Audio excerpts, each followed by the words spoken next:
Estamos de volta com o nosso Headline News, 11 horas e 31 minutos, e o governo anuncia a regularização de dívidas do Simples com desconto após veto ao Refis. O chamado Programa de Regularização do Simples Nacional é voltado a pequenas empresas e microempreendedores individuais afetados pela pandemia.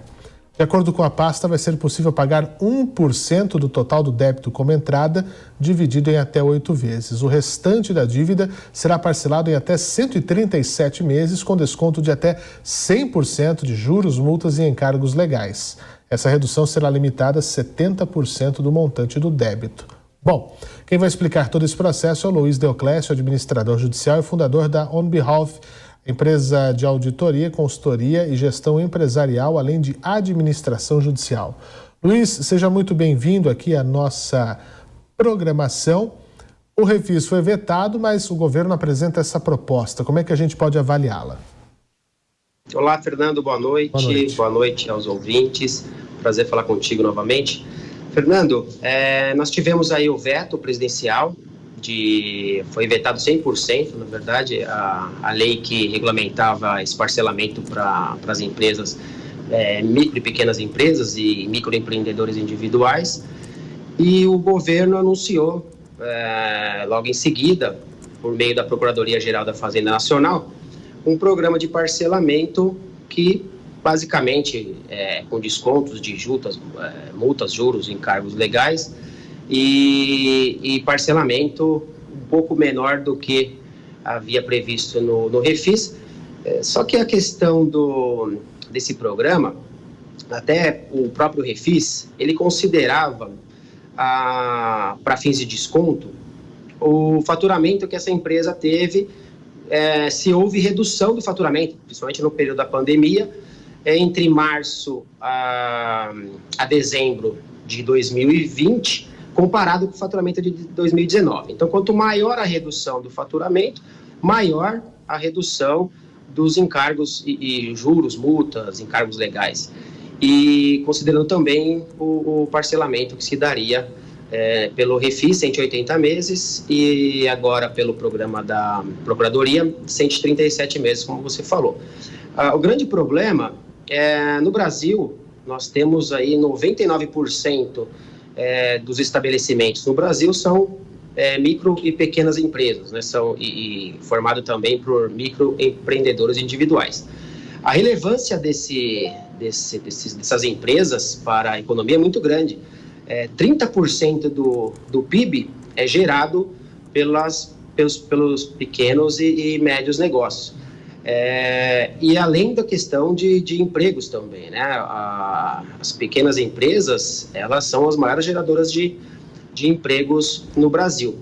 Então, o programa de parcelamento da Procuradoria, ele acaba não atendendo muito a uma boa parte desses negócios, porque o empresário, o microempreendedor, o empreendedor individual, que seja, o empreendedor de um pequeno negócio, ele já tem já está com dificuldade, porque talvez o faturamento dele não tenha reduzido, mas o ambiente que ele está ficou mais oneroso. O custo para ele prestar o serviço dele, o custo para ele manter o estabelecimento dele, se pudesse estar aberto, no caso, muitos dos negócios nem puderam estar abertos, mas a adaptação a esse novo cenário que eles tiveram que lidar atrapalhou muito.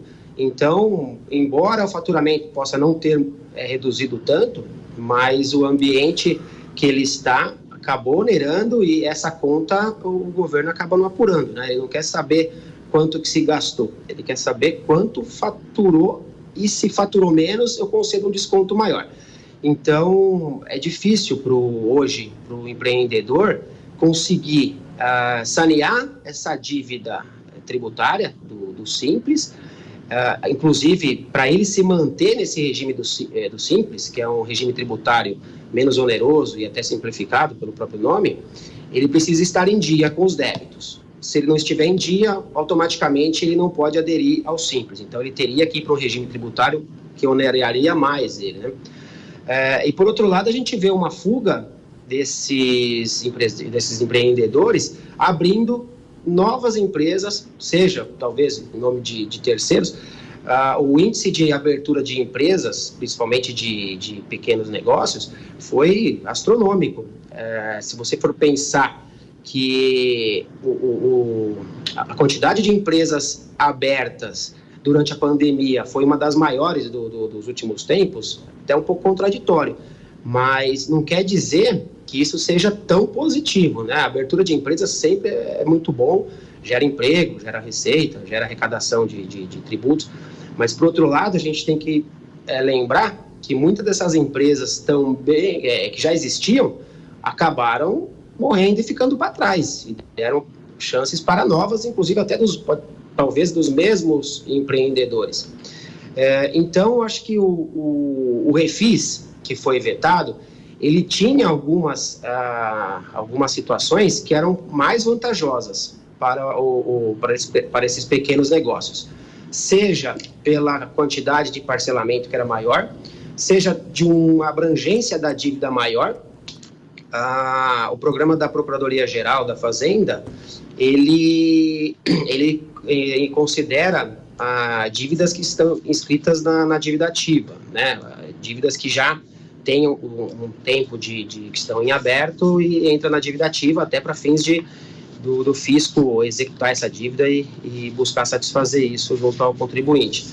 E o Refis, ele acaba tendo uma abrangência maior da dívida, um parcelamento maior, embora também voltado à comparação do faturamento em 2019, antes da pandemia, com o faturamento a partir da pandemia de março, encerrando em 2020, no caso da Procuradoria-Geral da Fazenda Nacional, e o Refis considerava até o período de 2021, considerava toda a dívida aberta até o mês anterior à sanção da lei, né, que no caso não ocorreu.